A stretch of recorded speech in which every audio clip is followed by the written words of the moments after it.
Okay. Hi, my name is Janice Sweet. Some people call me Strypermom. And this is Oz Fox, a striper, Sin Dizzy, and Vinyl Tattoo. And I look at this time together with Oz and I as a special time because we have a bit of a history together. And Especially going way back when I was a teenager. yeah. I remember lots of special things. This guy is known as the phenomenal axeman of Stryper, and I was known as the band's manager for 7 years. So that's where our history kind of comes into play, and we're going to be sharing a bit of those memories with you today as much as we can. And we don't have cue cards, so this is my cheat sheet right here. Oh, it's all good. Don't worry about it. Okay. They're not going to get upset. Does it seem, Oz, like almost 30 years since Stryper formed? Well, a lot's happened since then. I know. I mean, I've already been. This is my second marriage now. Yeah. All my kids are grown up. They're all grown up. I got grandkids now. And I remember when Paul, your oldest one, was a baby. Oh yeah. And it seems like yesterday. Oh, I know. It's pretty wild, huh? Oh yeah. But when you think about it and you look back on it, does it seem like 30 years? Almost. I don't know. I guess I don't think about it like that. I just think, wow, here we are today, still doing it.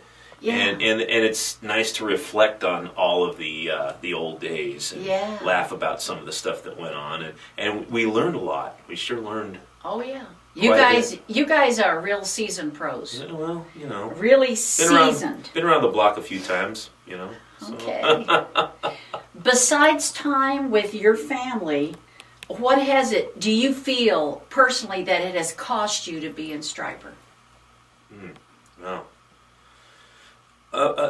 Well, definitely my hearing. My hearing is definitely messed up. I actually damaged this year on the 2009 tour. Did you? Yeah. We had some in-ear monitors, and unfortunately the mixer that we used wasn't set up properly, and I blew my left ear out pretty bad, and I can't really hear too well out of it. I didn't know that. Yeah, I got a constant ring in it, so that's kind of wild, and so that's pretty much the worst thing I would say. Yeah.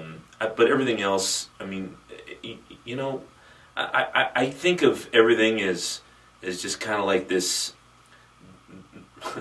Kind of like this adventure that you're going on, and things come up, situations come up, and I really, because I'm a man of faith, I know God's taken me through it all, and ups and downs. I've just did what I could to trust Him, and I'm still here, and I'm still doing music. And it always has a way of working out. Oh yeah, right? Absolutely. Okay. Yep. And what has it gained you? What do you feel that it has gained you besides the obvious? Well, I mean, obviously, nothing can compare to the popularity, notoriety, and reputation that you get from being in a band like Stryper. Yes. And to be honest with you, I've done pretty well at keeping. I guess the word is I've been able to persevere with that. Okay. I haven't lost too much respect, and that's a good thing. And I've done a lot, and to try to keep that going, I've kept a lot of special relationships in my life. Good. Close. Good. A lot of. I'm friends with a lot of pastors and people who probably in the early days didn't know what to think of us, but now because of the history, they all know me, they respect me, and many times I've connected with all of them, and I'm still good friends with a lot of those guys. That's wonderful. And newer pastors as well. I mean, when I moved into this Las Vegas area, which is where I live now, several of the pastors in town, younger guys, grew up with Stryper. Well, that's a bonus. Oh, it's absolutely cool, and so now it's like really awesome to be able to, just connect with them and have them tell me and encourage me of how much the band meant to them, and what it did for their lives, and even brought them into being a pastor or whatever, you know. So it's touched many other people that you wouldn't even suspect. Yes. Wow. And probably more than I would know even to this day. Right, that's right. I'll probably won't know until we get to That's eternity. right. I know. Yeah. I have the same feeling that none of us will really know the full impact until we see the Lord. Yep, absolutely. Now, tell us, I know you've talked about this before, but tell us a little bit more about how you met Bob and Mike. Yeah, Robert, I met him first because we both went to the same junior high school. It was actually intermediate school, Catherine Edwards. Catherine Edwards. Yes, over in Whittier, West Whittier. I remember that. Yeah, and so, I don't know, there was one lunch time, at lunch when I was in 7th grade, they said that one room would have open games, you know, to go in and play games. So I went in there, and Robert was sitting at a table there, and you know, he was sitting there in front of a chessboard, and I went up and I said, "Hey, you want to play some chess?" And he's like, "Yeah, let's play some chess." Cool. You know, so I sat there and I'm playing chess with Robert, you know, and I'm thinking, you know, back then he had that bowl haircut. I don't know if you remember. Yeah, I remember. I almost blew it. I almost said to him, "You get any salad with that haircut?" Good thing I didn't say that. He probably wouldn't like me. Anyway, so that's how I met Rob. Well, it wasn't until when I got into high school, I was already kind of playing guitar, and I was kind of jamming around with a lot, trying to show off my chops to a lot of different people. And then there was Robert playing in the high school rock band. Yeah, what was the name of that band? That was PT Express. I remember that. I remember that. Because I would have to sign these little things for him to go off the school grounds to go do a gig. Yeah. So I remember that. Oh my gosh, yeah. Did you ever get to see them play? Oh yeah. They played at the school quite a bit. Oh, okay. During assemblies and, you know, different things. They were jamming during lunchtime and cool. And all this stuff. They had, I mean, the director, the school band director, marching band and all that. I think his name was Cantu. That's what I think I remember his name being, something like that. And he was all into doing this rock band class. Yeah. So obviously Robert was the drummer, and the guitar player was a guy named Steve Gaines. Oh. And he was really good.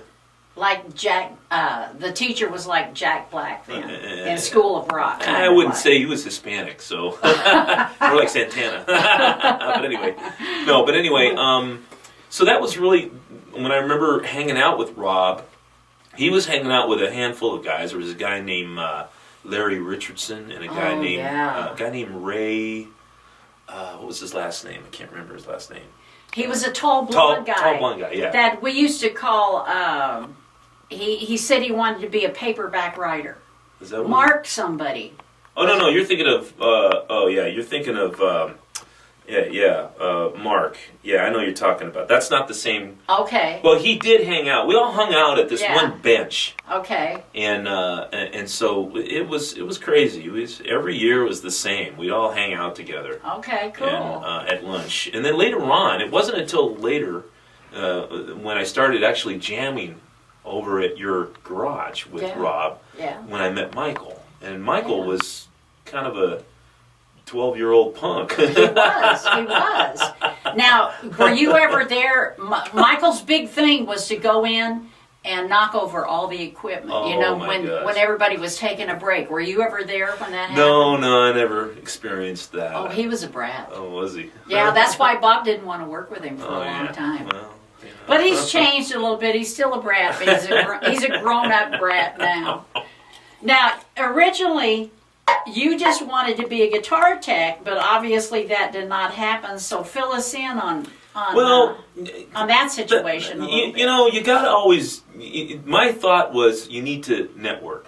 Yeah. And at the time, I'd already gone through high school. I was trying to get my own thing going, and it just wouldn't happen. Yeah. It was hard to get guys. Yeah. Oh, yeah. You remember that? They're I'm rare. Sure. Oh, yeah. Oh, yeah. It's hard to get good musicians, and everybody was either flaky or they were in something going somewhere Or they just else. wanted to get girls. Yeah, whatever. And and I was willing to kind of get my foot in the door somehow. Yeah. And then it as time went on, I even think they asked me to be in the band one time, and I turned them down. Yeah.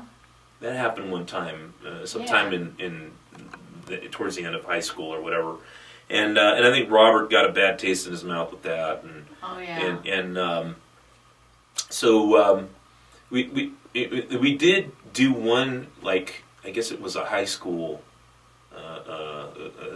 lunchtime thing at Whittier High School. That was the first gig. That was the first time we played together anywhere. I in remember front that. Of, yeah, and I kind of blew it because I swore during the show, and the principal came out and wanted to have me arrested. Well, that's okay. Well, you know what I remember about that?